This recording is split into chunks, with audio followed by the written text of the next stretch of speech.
नमस्कार मित्रों, मैं बबीता जोशी आप सभी का हार्दिक स्वागत करती हूं अपने YouTube चैनल पर। कृपया आप चैनल पर नए हो तो प्लीज चैनल को सब्सक्राइब जरूर कीजिएगा। आज मैं चर्चा करने वाली हूं देवगुरु के गोचर में राशि परिवर्तन को लेकर।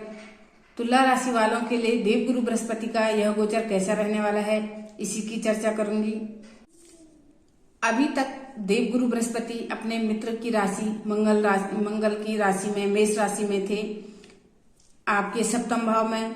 अब 1 मई 2024 को गुरु का राशि परिवर्तन हो जाएगा और गुरु आ जाएंगे दैत्य गुरु शुक्राचार्य की वृषभ राशि में।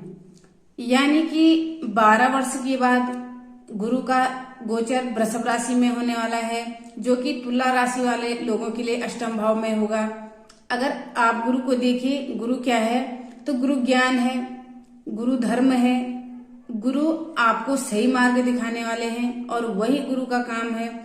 अब ये दैत्य गुरु के राशि में प्रवेश करने जा रहे हैं। हालांकि ये इनकी शत्रु राशि है, लेकिन दैत्य गुरु भी गुरु है और गुरु बृहस्पति भी गुरु है, तो एक दूसरे का सम्मान वो करते हैं। अब इनका जो गोचर है वो 1 मई 2024 से 14 मई 2025 तक रहेगा। एक वर्ष में एक बार देवगुरु बृहस्पति राशि परिवर्तन करते हैं। गुरु को 2 बहुत ही विशेष दृष्टियां प्राप्त है, एक उनकी पंचम और एक उनकी नवम दृष्टि। सप्तम दृष्टि भी होती है, परंतु सप्तम दृष्टि हर एक ग्रह की होती है। तो गुरु का जो गोचर है वो आपके अष्टम भाव में होगा। तुला राशि वालों का जो अष्टम भाव है ये क्या होता है, देखिए अष्टम भाव होता है हमारी आयु का, अष्टम भाव होता है अचानक से होने वाले घटनाओं का, अप्पल साइंस का, शोध का, इन्वेंशन का, ऐसी जो जिनका को अंत न हो, ऐसी चीजों का अष्टम भाव दर्शाता है। हालांकि अष्टम भाव जो है कि अच्छा नहीं माना जाता है, ऐसा नहीं है कि गुरु वहां कुछ देंगे नहीं, क्योंकि गुरु ब्लेसिंग होते हैं हर कुंडली के लिए। जहां गुरु की दृष्टि होगी वहां वो लाभ जरूर देते हैं। अब गुरु की दृष्टि कहाँ होगी, देखिए गुरु जो है अष्टम भाव में बैठे हैं। पहली दृष्टि उनकी पंचम दृष्टि, जहां भी पंचम दृष्टि होगी वहां वृद्धि करेंगे। तो पंचम दृष्टि कहाँ पड़ेगी, 1 2 3 4 5, यानी कि गुरु की जो पंचम दृष्टि है वो आपके 12वें भाव पर, जहां पर केतु बैठे हैं। हालांकि केतु अच्छे हैं, क्योंकि जो केतु की स्थिति है, केतु की स्थिति मोक्ष के लिए बहुत अच्छी मानी जाती है, आध्यात्मिक के लिए अच्छी मानी जाती है। और गुरु की दृष्टि पड़ गई है तो यह आपके खर्चे का भाव है, विदेश का भी भाव है, इन्वेस्टमेंट का भी भाव है। तो ये क्या करेगा, यहाँ आपके जो गुरु की दृष्टि जैसे 1 मई से 12वें स्थान पर पड़ेगी, ये आपको विदेश भेजने का कार्य करेंगे, आपके विदेश से जुड़े हुए कार्यों को करेंगे। विदेश से आपको धन लाभ हो सकता है। जो काम काज के लिए विदेश जाना चाहते हैं वो विदेश जा सकते हैं। जो अपने बिजनेस को विदेश से संपर्क करना चाहते हैं उनके लिए अच्छा है। जो एजुकेशन के लिए विदेश जाना चाहते हैं उनके लिए अच्छा है। खर्चा भी होगा, परंतु विदेश से संबंधित कार्यों के लिए आपको सफलता मिलेगी। गुरु की दृष्टि भी होगी तो खर्चा भी गुरु के हिसाब से ही होगा।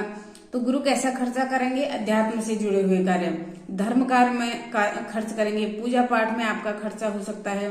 साथ में 12वां घर ऊंचाइयों को दर्शाता है, आपकी यात्रा को दर्शाता है।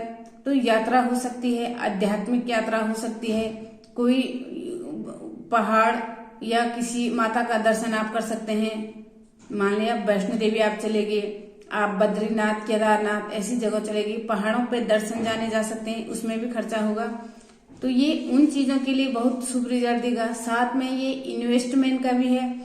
तो अब गुरु की सप्तम दृष्टि होती है, हर एक ग्रह की होती है। तो गुरु की सप्तम दृष्टि कहाँ जाएगी, सप्तम दृष्टि आपके द्वितीय भाव पर जाएगी, जो कि मंगल की है।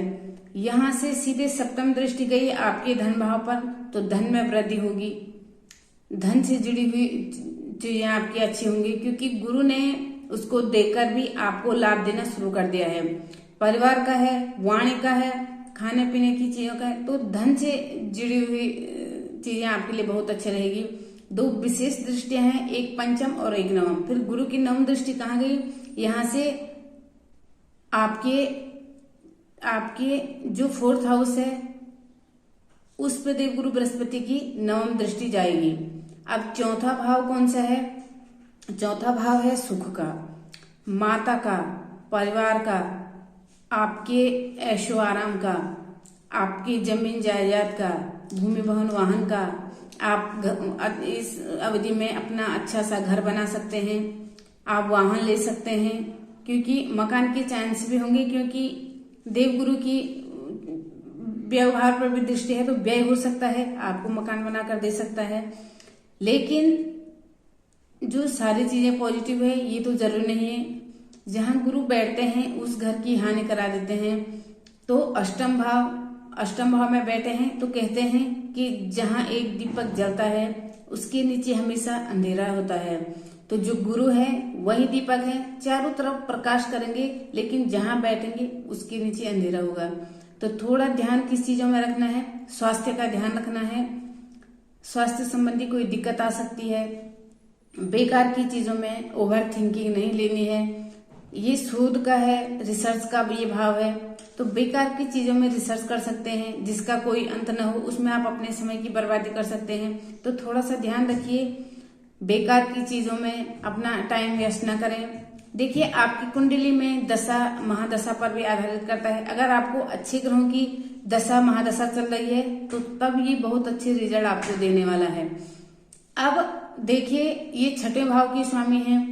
मान लीजिए कि छठे भाव की महादशा चले है तो आपको नेगेटिव इफेक्ट भी हो सकता है। यहाँ एक विपरीत राजयोग भी बना है, छठे भाव का स्वामी आपके 8वें भाव में गए हैं, तो यहाँ पर विपरीत राजयोग भी बना है। तो फिर भी स्वास्थ्य का आपका ध्यान जरूर रखना है। आपका मोटापा बढ़ सकता है, गुरु मोटापे के भी कारक होते हैं। तो अष्टम भाव में बैठकर इस वर्ष आपको अपने खान पान पर ध्यान रखना होगा। आपको अपने भाइयों से मेलजोल रखना होगा। तो कुल मिलाकर गुरु आपके लिए अच्छे करेंगे। देखिए, गुरु बहुत अच्छे नक्षत्रों में भी जाएंगे। गुरु जो है कि कृतिका नक्षत्र, रोहिणी नक्षत्र और मृगशिरा नक्षत्र में, कृतिका नक्षत्र सूर्य का है, रोहिणी नक्षत्र चंद्रमा का है और मृगशिरा नक्षत्र मंगल का है। तो जो ये नक्षत्र हैं बहुत अच्छा है। आत्मसम्मान मिल सकता है, आपको मनी फ्लो मिल सकता है और आप में साहस और पराक्रम भी बढ़ेगा। तो नक्षत्र अच्छे हैं। तो इस पूरे अवधि में 1 मई 2024 से 14 मई 2025 तक जो सितंबर का महीना होगा, नवंबर का महीना होगा और जो जनवरी का महीना होगा, विशेष रूप से यह आपके लिए लाभदायक होगा। ये आपको अच्छे लाभ देकर जाएंगे, कुछ बड़ा देकर जाएंगे। लेकिन आपको अपने स्वास्थ्य का ध्यान रखना होगा, अपने खान पान पर ध्यान रखना होगा और आप अपनी कुंडली में अपनी दशा महादशा जरूर देखिए, तब आपको अपने स्वास्थ्य का ज्यादा ध्यान रखना होगा। खर्चे का योग बनेगा, परंतु देवगुरु बृहस्पति की दृष्टियों से आपका खर्च अच्छी जगह पे लगेगा। अगर आपको महादशा अच्छी नहीं है, अंतर्दशा अच्छी नहीं है, तो आप हो सकता है हॉस्पिटल के चक्कर लगा सकते हैं। तो